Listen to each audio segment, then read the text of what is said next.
What page now? 35. 135. Very close, Preston. He gonna die if he don't eat some chicken. He's gonna die. Preston thinks she's gonna. Me inside every time I wake up. Anyway, I saw. Okay. Brayden thinks he knows who dies, but he's gonna keep it to himself until we get there, aren't you, Brayden? She actually got shot, and it's just a big old flashback. Ooh. Well, we're gonna place bets on Wednesday. Well, not real bets, but like we're gonna make predictions on I Wednesday. bet that. Okay, chapter 46. Days that follow are darker. What had happened before? The very last chapter. Oh, they've been like hanging out, reading Tom Sawyer, playing handball. Tom Sawyer is a classic novel. You ain't never watched Huckleberry Finn, dog? Rarely do the liars want to go anywhere. Mirren has a sore throat and body aches. She stays mainly at Cuddle Down. She paints pictures to hang in the hallways and makes rows of shelves along the edges of the countertops. Dishes pile in the sink and on the coffee table. DVDs and books are in messy stacks all over the great room. The beds lie unmade, and the bathrooms have a damp, mildewy smell. Johnny eats cheese with his fingers and watches British TV comedies. One day, he collects a row of old tea bags, soggy ones, and tosses them into a mug filled with orange juice. "What are you doing?" I ask. "Biggest splash gets the most points." "But why?" "My mind works in mysterious ways," says Johnny. "I find underhand is generally the best technique." I help him figure out a point system. 5 points for a sprinkle, 10 for a puddle, 20 for a decorative pattern on the wall behind the mug. We go through a whole bottle of fresh squeezed juice. When he's done, Johnny leaves the mug and the mangled, leaking tea bags where they lie. I don't clean up either. Gat has a list of the 100 greatest novels ever written, and he's pushing his way through whatever he's been able to find on the island. He marks them down with sticky notes and reads passages aloud. Invisible Man, A Passage to India, The Magnificent Ambersons. I only half pay attention when he reads because Gat has not kissed me or reached out to me since we agreed to act normal. I think he avoids being alone with me.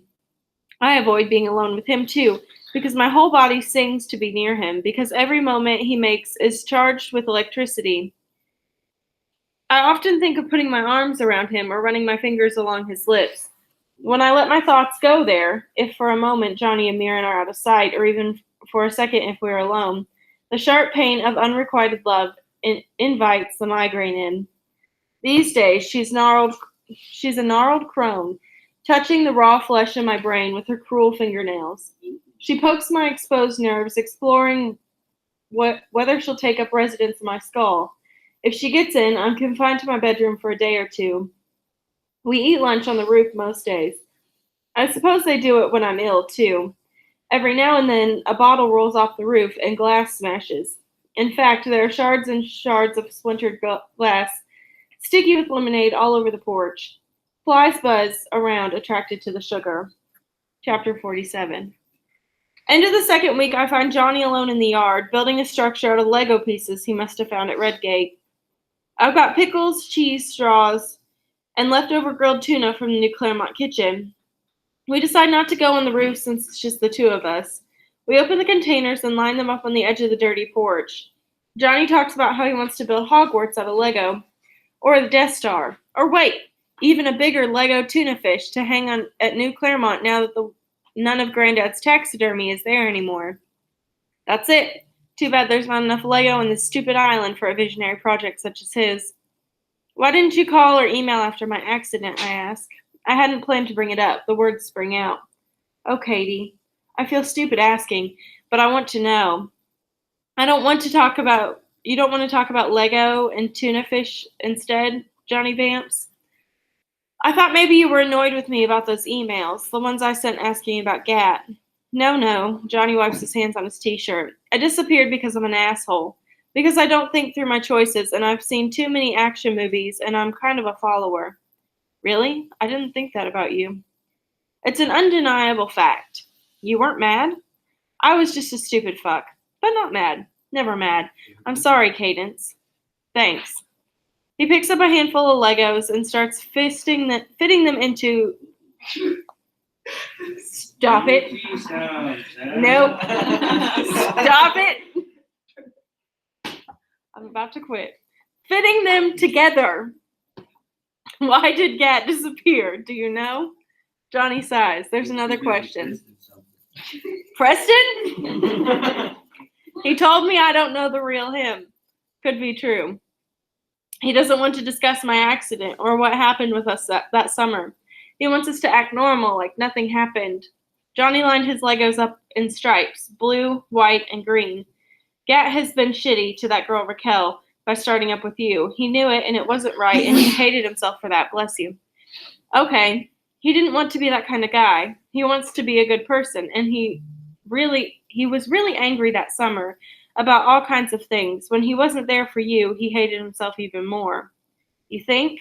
I'm guessing, says Johnny. Is he going out with anyone? Ah, Katie, says Johnny. He's a pretentious ass. I love him like a brother, but you're too good for him. Find yourself a nice Vermont guy with muscles like Drake Loggerhead.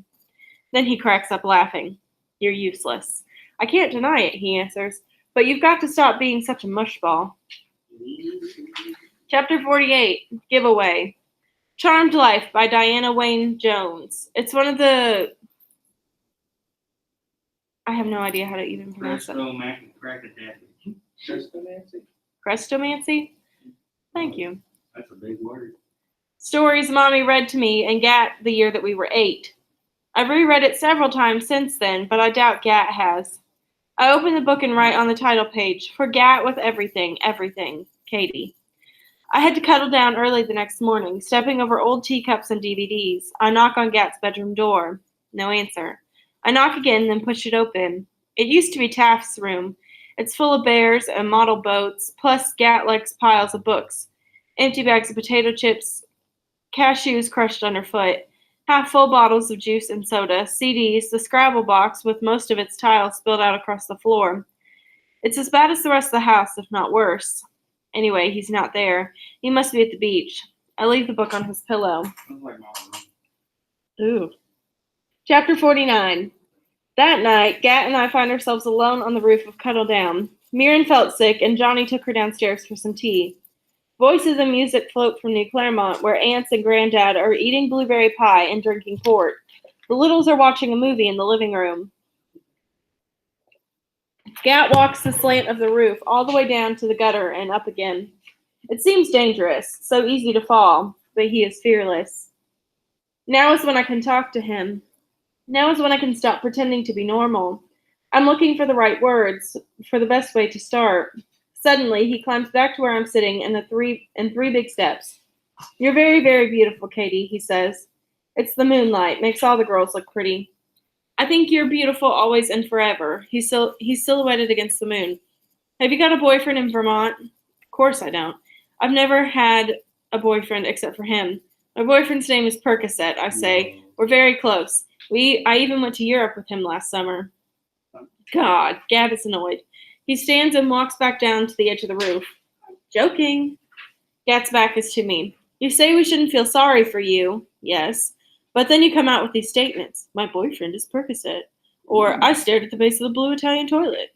And it's clear you want everyone to feel sorry for you. And we would. I would. But you have no idea how lucky you are. My face flushes. He's right. I do want people to feel sorry for me. I do. And then I don't. I do. And then I don't. I'm sorry, I say. Harris sent you to Europe for 8 weeks. You think he'll ever send Johnny or Mirren? No. And he wouldn't send me no matter what. Just think before you complain about stuff other people would love to have. I flinch. Granddad sent me to Europe? Come on, Gat says bitter. Do you really think your father paid for that trip? I know immediately that he's telling the truth. Of course Dad didn't pay for the trip. There's no way he could have. College professors don't fly first class and stay in 5-star hotels. So used to summers on Beechwood, so endlessly stocked pantries and multiple motorboats and staff quietly grilling steaks and washing linens. I didn't even think about where the money might have been coming from. Granddad sent me to Europe. Why? Why didn't Mommy go with me if the trip was a gift from Granddad? And why would Dad even take the money from my grandfather? You have a life stretching out in front of you, and a million possibilities, Gat says. It grates on me when you ask for sympathy, that's all. Gat. He's right. He is, but he also doesn't understand. I know no one's beating me, I say, feeling defensive all of a sudden. I know I have plenty of money and a good education, food on the table. I'm not dying of cancer. Lots of people have it much worse than I. But I do know I was lucky to go to Europe. I shouldn't complain about it or be ungrateful. Okay then. But listen, you have no idea what it feels like to have headaches like this. No idea. It hurts, I say, and I realize tears are running down my face, though I'm not sobbing. It makes it hard to be alive some days. A lot of times I wish I were dead, I truly do, just to make the pain stop. You do not, he says harshly. You do not wish that you were dead. Don't say that. I just want the pain to be over, I say. On days when the pills don't work, I want it to end, and I would do anything, really anything, if I knew for sure that it would end the pain. There was a silence. He walks down to the bottom edge of the roof, facing away from me. What do you do then, when it's like that? Nothing. I lie there and I wait. I remind myself over and over that it doesn't last forever, that there will be another day, and another after that, yet another day. One of those days, I'll get up and eat breakfast and feel okay. Another day. Yes. Now he turns and bounds up the roof in a couple of steps. Suddenly his arms are around me and we're clinging to each other. He is shivering slightly and he kisses my neck with cold lips. We stay like that, enfolded in each other's arms for a minute or two. It feels like the universe is reorganizing itself, and I know any anger we felt has disappeared. Gat kisses me on the lips and touches my cheek. I love him. I've always loved him. We stay up there on the roof for a very, very long time. Forever. Chapter 50. Miriam has been getting ill more and more often. She gets up late, paints her nails, lies in the sun, stares at pictures of African landscapes on a big coffee table book. But she won't snorkel, won't sail, won't play tennis or go to Edgartown. I bring her jelly beans from New Claremont. Miriam loves jelly beans. Today she and I lie on the tiny beach. We read magazines I stole from the twins and eat baby carrots. Miriam has headphones on. She keeps listening to the same song over and over on my iPhone. Your youth is wasted. We will not waste it. Remember my name, because we made history. Thank you, Preston. I poke Miriam with a carrot. What? You have to stop singing, or I can't be responsible for my actions. Miriam turns to me, serious, pulls out her earbuds. Can I tell you something, Katie? Sure. About you and Gat. I heard you two come downstairs last night. So? I think you should leave him alone. What? It's going to end badly and mess everything up. I love him, I say. You know I've always loved him. You're making things hard for him, harder than they already are. You're going to hurt him. That's not true. He'll probably hurt me. Well, that could happen too. It's not a good idea for you guys to be together. Don't you see I would rather be hurt by Gat than to be closed off from him, I say, sitting up. I'd a million times rather live and risk all I've had for it to end badly than to stay in a box I've been in for the past 2 years. It's a tiny box, Miriam. Me and Mommy. Me and my pills. Me and my pain. I don't want to live there anymore. The silence hangs in the air. I've never had a boyfriend, Miriam blurts. I look into her eyes. There are tears. What about Drake Loggerhead? What about the yellow roses and the sexual intercourse? I ask. She looks down. I lied. Why? You know how, when you come to the Beechwood, it's a different world. You don't have to be who you are back home. I can be somebody better, maybe. I nod. That first day you came back, I noticed Gat. He looked at you like you were the brightest planet in the galaxy. He did? I want someone to look at me that way so much, Katie. So much. And I didn't mean to, but I found myself lying. I'm sorry. I don't know what to say. I take a deep breath. Miriam snaps. Don't gasp, okay? It's fine. It's fine that I've never had a boyfriend at all. It's fine not one person ever loves me, right? It's perfectly tolerable. Mommy's voice calls from somewhere near New Claremont. Cadence! Can you hear me? I yell back. What do you want? The cook is off today. I'm starting lunch. Come slice tomatoes. In a minute, I sigh, and I look at Miriam. I have to go. She doesn't answer. I pull my hoodie on and trudge up the path to New Claremont. In the kitchen, Mommy hands me a special tomato knife and starts to talk. Nader, Nader, you're always on the tiny beach. Nader, Nader, you should play with the littles. Granddad won't be forever. Oh my gosh. Granddad won't be here forever. Do you know you have a sunburn? I slice and slice, a basket full of strangely shaped heirloom tomatoes. They're green, yellow, and smoky red. Chapter 51. My third week on island is ticking by, and a migraine takes me out for 2 days. Or maybe 3, I can't even tell. The pills in my bottle are getting low, though I filled my prescription before we left home. I wonder if Mommy is taking them. Maybe she has always been taking them. Or maybe the twins have been coming to my room again, lifting things they don't need. Maybe they're users. Or maybe I'm taking more than I know, popping extra in the haze of pain, forgetting my last dose. I'm scared to tell Mommy that I need more. When I feel stable, I come to cuddle down again. The sun hovers low in the sky, the porch is covered with broken bottles. Inside, the ribbons have fallen from the ceiling and lie twisted on the floor. The dishes in the sink are dry and encrusted. The quilts that cover the dining room table are dirty. The coffee table is stained with circular marks from mugs of tea. I find the liars clustered in Mirren's bedroom, all looking at the Bible. Scrabble word argument, says Mirren as soon as I enter. She closes the book. Gat was right, as usual. You're always effing right, Gat. Girls don't like it that in a guy, you know. Scrabble tiles are scattered across the great room floor. I saw them when I walked in. They haven't been playing. What did you guys do the past few days, I ask. Oh, God, says Johnny, stretching out of Mirren's bed. I forgot already. It was the 4th of July, says Mirren. We went to supper at New Claremont, and then everyone went out to the big motorboat to see the vineyard fireworks. Today we went to the Nantucket donut shop, says Gat. They never go anywhere, ever. Never see anyone. Now that I've been sick, they've went everywhere, saw everyone. Downy Flake, I say, that's the name of the donut shop. Yeah, they're the most amazing donuts, says Johnny. You hate cake donuts. Of course, says Mirren, but we didn't get the cake. We got glazed twists. And Boston cream, says Gat. And jelly, says Johnny. But I know Downy Flake only makes cake donuts. No glaze, no Boston cream, no jelly. Why are they lying? Chapter 52. I eat supper with Mommy and the littles at New Claremont, but that night I'm hit with a migraine again. It's worse than the one before. I lie in my darkened room. Scavenger birds peck at my oozing matter that leaks from my crushed skull. I open my eyes, and Gat stands over me. I see him through a haze. Light shines through the curtains, so it must be day. Gat never comes to Windmere, but here he is, looking at the graph paper on my wall, at the sticky notes, at the new memories and information I've added since I've been here. Notes about Grand's dogs dying, Granddad and the ivory goose, Gat giving me the Marathi book, and the ants fighting about the Boston house. Don't read my papers, I moan. Don't. He steps back. It's up here for anyone to see. Sorry. I turn on my side and press my cheek against the hot pillow. I didn't know that you were collecting stories. Gat sits on the bed, reaches out and takes my hand. I'm trying to remember what happened that nobody wants to talk about, I say, including you. I want to talk about it. You do? He's staring at the floor. I had a girlfriend 2 summers ago. I know. I knew all along. But I never told you. No, you didn't. I fell for you so hard, Katie. There was no stopping it.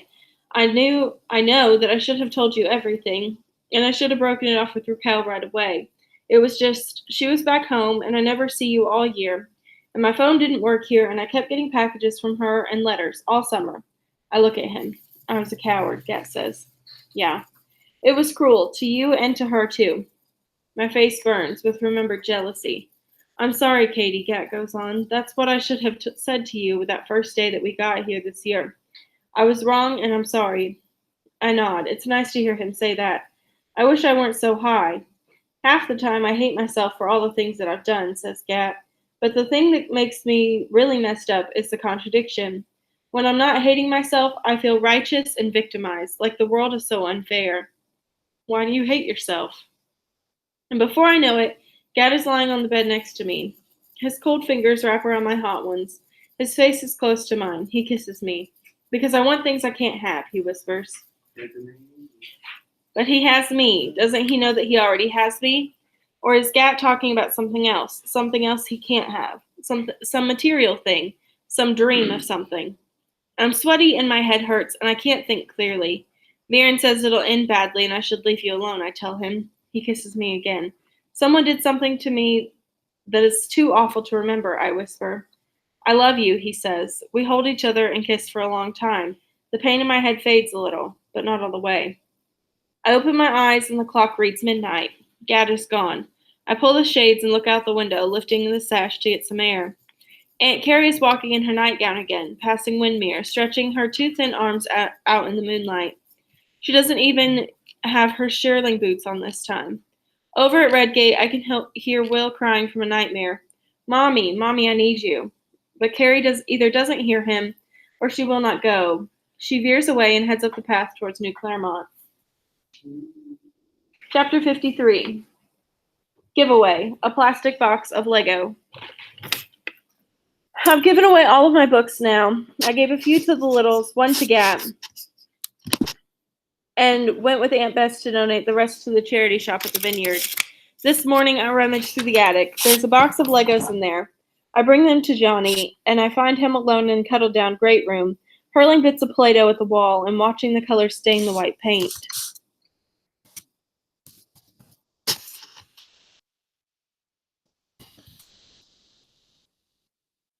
He sees the Legos and shakes his head. For your tuna fish, I explained. Now you'll have enough. I'm not going to build it, he says. Why not? Too much work, he says. Give them to Will. Don't you have Will's Legos here? I brought them back. Little guy was starved for them, Johnny says. He'll be happy to have more. I bring them to Will at lunch. There are little Lego people and lots of parts for building cars. He is ridiculously happy. He and Taft build cars all through the meal. They don't even eat. Chapter 54. That same afternoon, the Liars get the kayaks out. What are you doing? I asked. Going round the point to this place that we know, says Johnny. We've done it before. Katie shouldn't come, says Mirren. Why not? Asks Johnny. Because of her head, shouts Mirren. What if she hurts her head again, and her migraines get even worse? God, do you even have a brain, Johnny? Why are you yelling? Yells Johnny. Don't be so bossy. Why don't they want me to come? You can't come, Cadence, says Gat. Or you can come, Cadence, says Gat. It's fine if she comes. I don't want to tag along when I'm not wanted, but Gat puts the kayak seat in front of him and I climb in. I do not really want to be separate from them, ever. We paddled the two-person kayaks around the bay side under Windmere to an inlet. Mommy's house sits on an overhang. Beneath it is a cluster of craggy rocks that almost feels like a cave. We pull the kayaks onto the rocks and climb to where it's dry and cool. Mirren is seasick, though we were only in the kayaks for a few minutes. She is sick so often now it's no surprise. She lies down with her arms over her face. I half expect the boys to unpack a picnic. They have canvas bags with them, but instead Gat and Johnny begin climbing rocks. They've done it before, I can tell. They're barefoot, and they climb to a high point 25 feet above the water, stopping on a ledge that hangs over the sea. I watch them until they're settled. What are you doing? We're being very, very manly, Johnny shouts back. His voice echoes. Gat laughs. No, really, I say. You might think we're city boys, but truth is, we're full of masculinity and testosterone. Are not. Are too. Oh, please, I'm coming up with you. No, don't, says Mirren. Johnny baited me, I say. Now I have to. I begin climbing in the same direction the boys went. The rocks are cold under my hands, slicker than I expected. Don't, Mirren repeats. This is why I didn't want you to come. Then why did you come, then? I ask. Are you going up there? I jumped last time, Mirren admits. Once was enough. They're jumping? It doesn't even look possible. Stop, Katie, it's dangerous, says Gat. And before I can climb farther, Johnny holds his nose and jumps. He plummets feet first from the high rock. I scream. He hits the water with force, and the sea is filled with rocks here. There's no telling how deep or shallow it is. He could seriously die doing this. He could, but he pops up, shaking water off his short yellow hair and whooping. You're crazy, I scold. Then Gat jumps. Whereas Johnny kicked and hollered as he went down, Gat is silent, legs together.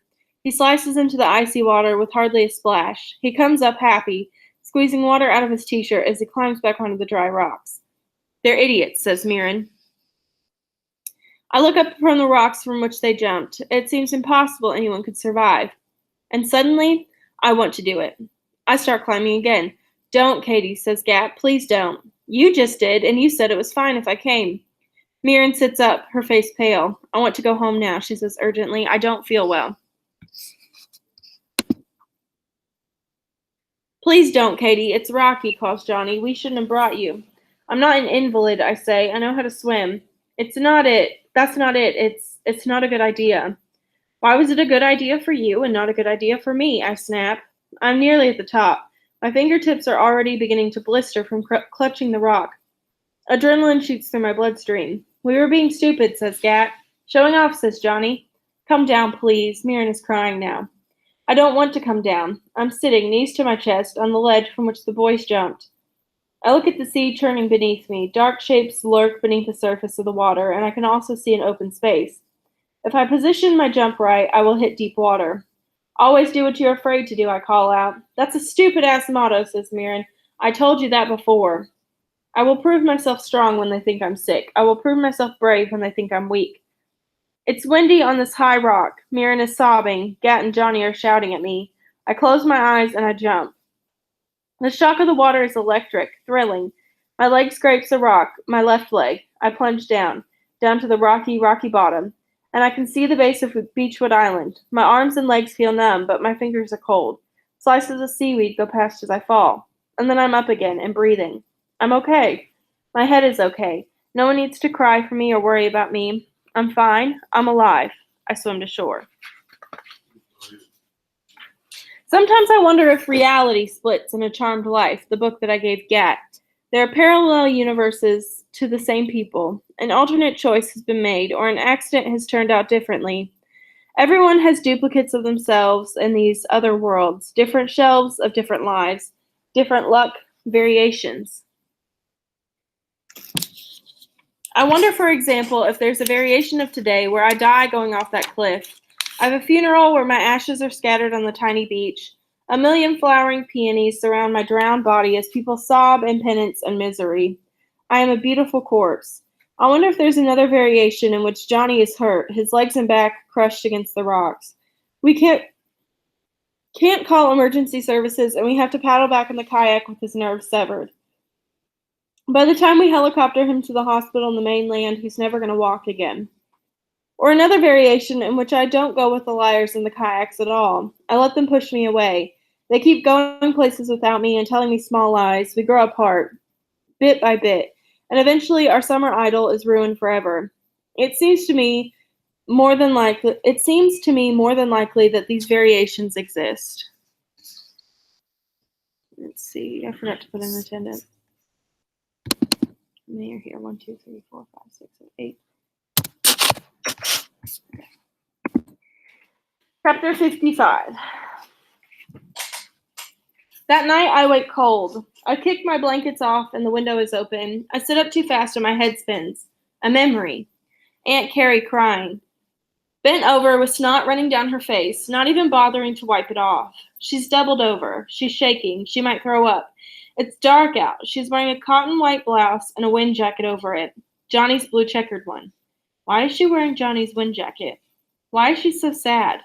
I get up and I find a sweatshirt and shoes. I grab a flashlight and head to cuddle down.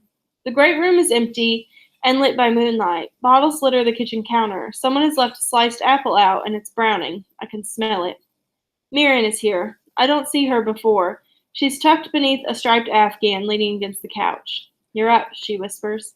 I came looking for you. How come? I had a memory. Aunt Carrie was crying. She was wearing Johnny's coat. Do you remember Carrie crying? Sometimes. But summer 15 when she had that short haircut. No, says Mirren. How come you're not asleep? I ask. Mirren shakes her head. I don't know. I sit down. Can I ask you a question? Sure. I need you to tell me what happened before my accident and after. You always say nothing important, but something must have happened to me besides hitting my head during a nighttime swim. Uh-huh. Do you know what it was? Penny said the doctors want it left alone. You'll remember on your own time, and no one should push it on you. But I'm asking, Mirren. I need to know.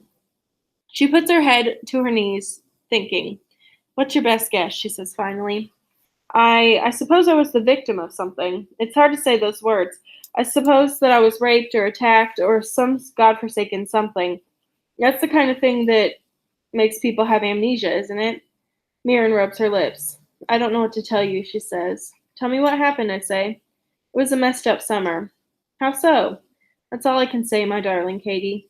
Why don't you ever leave Cuddledown, I asked suddenly. You hardly ever leave except to go to the tiny beach. I went kayaking today, she says. But you got sick. Do you have that fear, the fear of going out, agoraphobia? I don't feel well, Katie, says Mira defensive. I'm cold all the time and I can't stop shivering. My throat is raw. If you felt this way, you wouldn't go out either.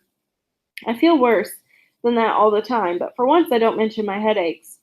We should tell Bess then, take you to the doctor. Miriam shakes her head. It's a stupid cold I can't shake. I'm being a baby about it. Will you get me some ginger ale?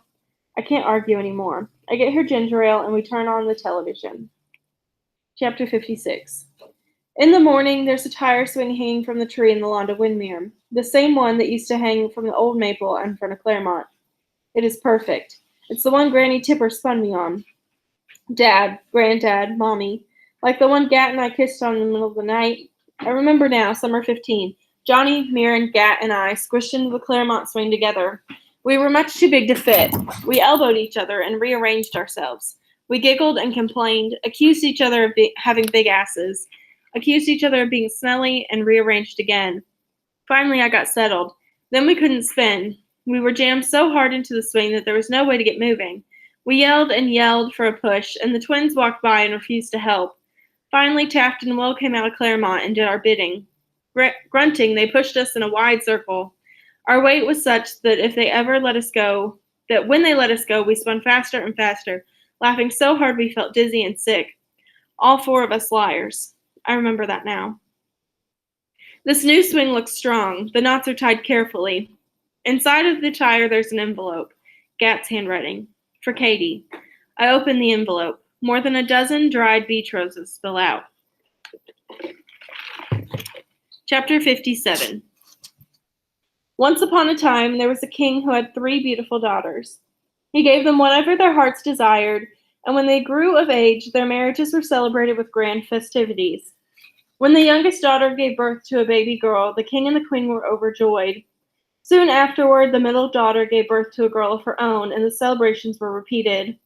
Last, the eldest daughter gave birth to twin boys, but alas, all was not as one might hope. One of the twins was human, a bouncing baby boy, and the other was no more than a mouseling. There was no celebration, no announcements were made.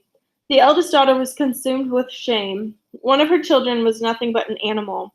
He would never sparkle, sunburnt and blessed, the way many members of the royal family were expected to do.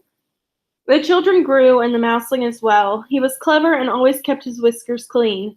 He was smarter and more curious than his brother or his cousins. Still, he disgusted the king and he disgusted the queen.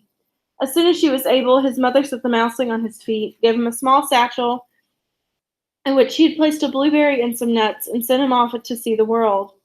Set out he did, for the mouseling had seen enough of courtly life to know that should he stay home, he would always be a dirty secret, a source of humiliation to his mother and anyone who knew him. He did not even look back at the castle that has been his home. There, he would never even have a name. Now he was free to go forth and make a name for himself in the wide, wide world. And maybe, just maybe, he'd come back one day and burn that fucking palace to the ground. Okay, that's the end of part 3.